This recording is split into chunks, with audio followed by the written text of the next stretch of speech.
So House Republicans have finally officially passed their budget spending bill, and so that means it needs to go to the Senate and it needs to be approved by the Senate, and then it can go to the White House. I'm still unsure how this is all going to work out with the Senate's version of the bill because they also have their own versions because they wanted to separate it into two bills. Anyways, so the House officially passed theirs. Let's read this article from the BBC. Just a little bit information on just to kind of recap what this tax bill is going to cost, and then we're going to talk to our favorite MAGA consultant, and that is ChatGPT. If you don't know, I like to use ChatGPT because it is, um, if it's biased towards anything, it would be their side. So it's fun to use their tool to disprove their claims. Anyways, from the BBC, Republicans in the House, or sorry, I'm already just showing my inability to read. Republicans in the U.S. House of Representatives narrowly passed a multi-trillion-dollar government spending bill on Tuesday, a major boost for President Donald Trump that advances his agenda. The 217 to 215 vote was seen as a key early test for Republican House Speaker Mike Johnson, who canceled an earlier vote as it appeared it would not get enough support, because there were some Republican holdouts, as we'll get to hear in a second. They didn't hold out very long. So, several Republicans wanted more fiscal discipline from a budget that includes 4.5 trillion in tax cuts, funded partially by spending reductions, but also by potentially increasing the U.S. government's substantial debt pile. So yeah, what happened to all that deficit hawking and trying to pay down the debt and getting a surplus? Yeah, I didn't think so. But the bill eventually passed along party lines, with all Democrats voting against it and just one Republican opposed. That Republican was Thomas Massie of Kentucky, a prominent fiscal hawk who wanted deeper spending cuts. Oh my God. One Democrat did not vote. So this dude, he votes against it, not because like it's not like, oh, you guys are cutting too much from Medicare and Medicaid. People will rely on that. And Social Security, why are you going after all this stuff? No, he wanted to cut more. Wow. Okay. The House budget seeks $2 trillion in spending cuts over the next 10 years to pay for President Donald Trump's agenda. It includes more than $100 billion in new spending on immigration enforcement in the military. I don't know if that's a typo or if it's just down $100 billion now. I thought the number that we went over previously was $300 billion, so I'm not sure if that changed. Either way, $100 billion for more immigration enforcement and military, that's insane. What happened to cutting defense spending? And what happened to saving money? This sounds like a waste of money to me, but hey, whatever. It would also extend tax breaks passed during his first term in office, which are due to expire at the end of the year. However, there are still a number of steps that the spending plan must go through in order for it to become a law. The budget will have to be merged with a separate one that is under consideration by the U.S. Senate in a process called reconciliation. And even if both chambers ultimately agree on the spending plan, many finer details will need to be negotiated before it can be sent to President Trump's desk to be signed. So we still got a bit to go, but they're moving fast. House Republican leaders initially delayed Tuesday's vote when it was unclear whether they would have enough support to pass the measure.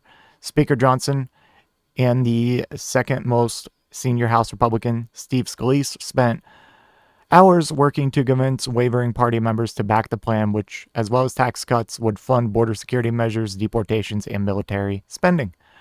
Trump personally called some of the holdouts to encourage them to pass the bill, the two Republican leaders said. Trump helped us with a number of members, Scalise told reporters, talking to anybody that we asked that really needed to clarify things.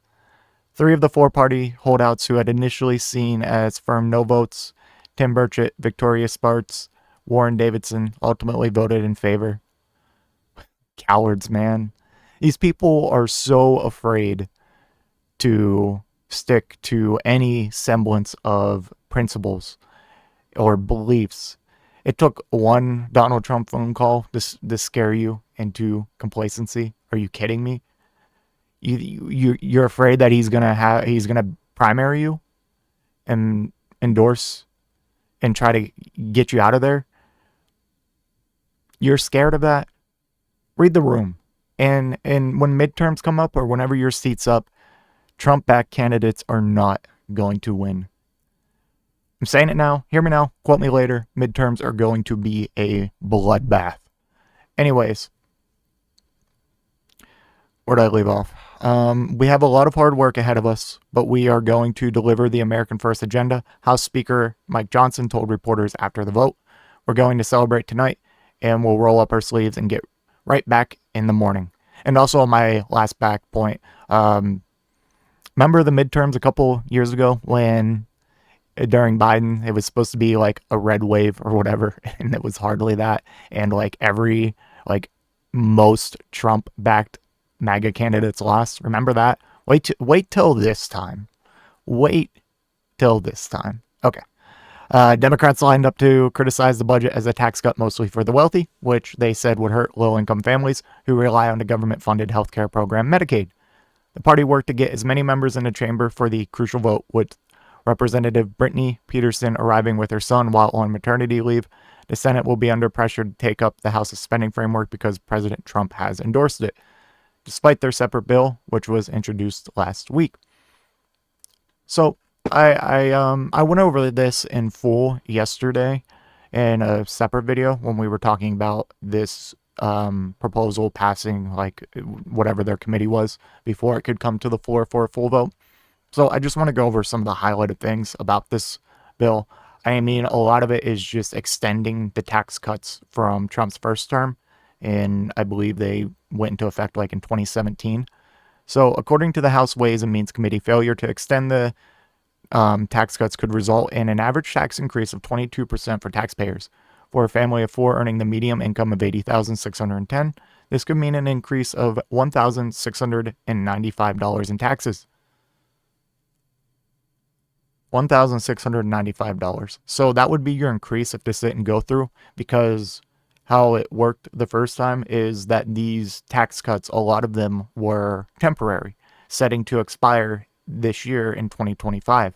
I assume that was because he thought he was going to get 2 terms back to back, and then, whoever would come in after could deal with the mess and the blowback for these expiring and taxes going up.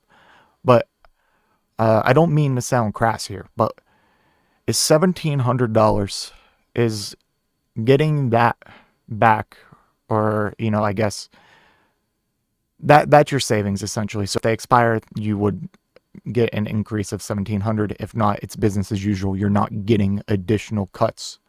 I want to make that clear. These are just an extension.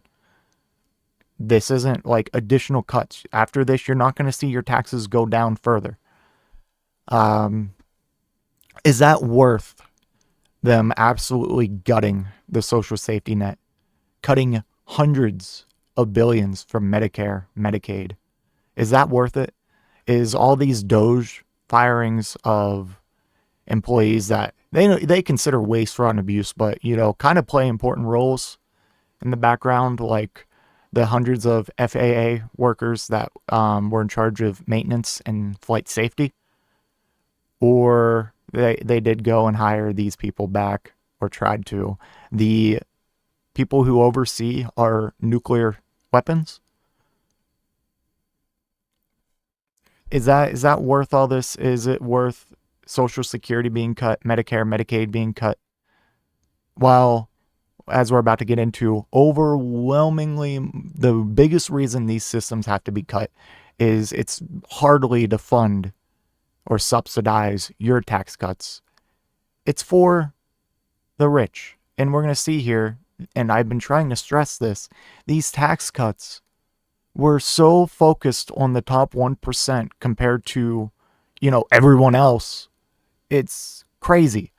So the top individual tax rate was 39.6%. The law lowered it to 37%. You might think that's not a huge deduction or reduction for them, but think about it in absolute terms, since they make a lot more money. So essentially, you're spending more to subsidize theirs, because in absolute terms, they're the ones that are saving more money compared to you. Like $1,700 for someone making $80,000. Imagine the savings someone making $50 million.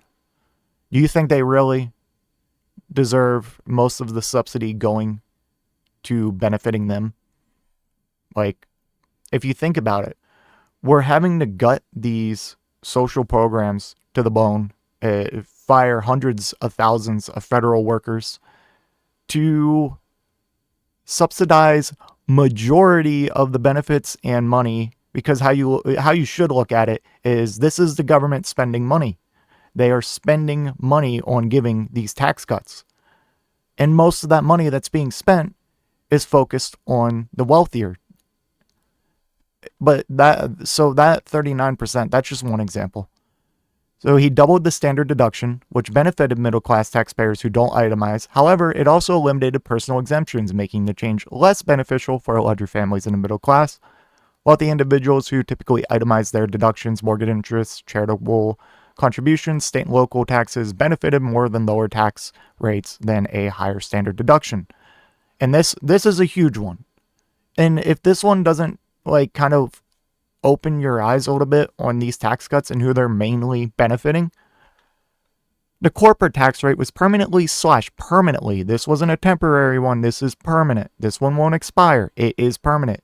From 35% to 21% for a large business. And is that not crazy? Do you know how much of the hundreds of billions we had to cut from Medicare and Medicaid to finance that part of it? Do you realize if they would just, raise taxes on the ultra wealthy, they could, or just not even give them a tax cut at all, okay? Keep it as is. Let it expire. And then give a massive tax cut to the lower and middle class. Do you know how much that would cost? Pennies on the dollar compared to the most of this, which is going to the top 1%. That's my huge problem with this. The estate tax exemption was doubled from $5.5 million per person to $11 million. How does that benefit you? Lower rates helped, but this just touches on, the middle class taxpayers saw tax reductions. These cuts are set to expire in 2025. So if this bill doesn't pass, then as we talked about earlier, your taxes, depending on how much you make, could go up $1,700 to, however much. And another argument about slashing these corporate taxes and lowering taxes on wealthy individuals is that, hey, it's going to trickle down and wages are going to go up. Well, guess what? Wages didn't significantly increase. Research suggests that most of the benefits went to corporate stock buybacks and dividends. Yeah, so that didn't benefit. Didn't improve wages.